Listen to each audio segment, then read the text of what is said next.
ti kthehemi idesë tek bordet. Po jo, aty do dilje pra. Po. Aty do dilje. Pra kur kemi RTS shkollë, këta prindër që nuk na besojnë neve, e kanë hapur një RTS shkollë me pasi çan do? RTS-ja është kampion jo vetëm për propagandë LGBT, për propagandë gjinore, po edhe për klimën, madje, këtu jemi unikal tani, nuk besoj se e kanë vendet tjera këtë, edhe në propagandën pro Kinës komuniste dhe shokut Xi Jinping.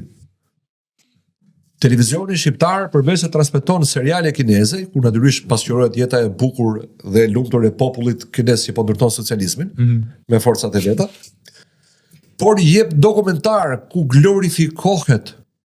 Unë nuk kam pasur nerva të shikoj një dokumentar nga fillimi deri në fund, se më kanë mjaftuar minutat, kam kërkuar informacion në guidën televizive. Po.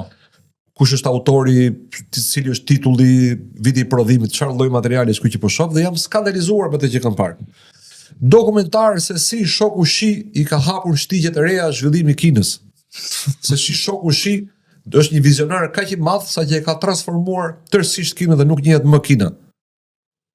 Ore ti shikoj në dokumentari të tregonte zyrën e punës të Xi Jinpingit. Po të Mao Zedongit. Tregohesh në muzeum gjoja vizitë aty?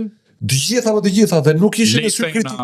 Nuk ishin me sy kritik, ishin me syrin e një turisti që është kurioz dhe i duket interesante gjithçka që ka të bëj edhe me Kinën komuniste. Të i thonë dhe popullit pra që edhe ju do ta. Eksakt, pra se unë po them që po e çon një turist ti në Spaç, ti nuk ke bërë propagandë komuniste nëse ke çuar në Spaç. Patjetër.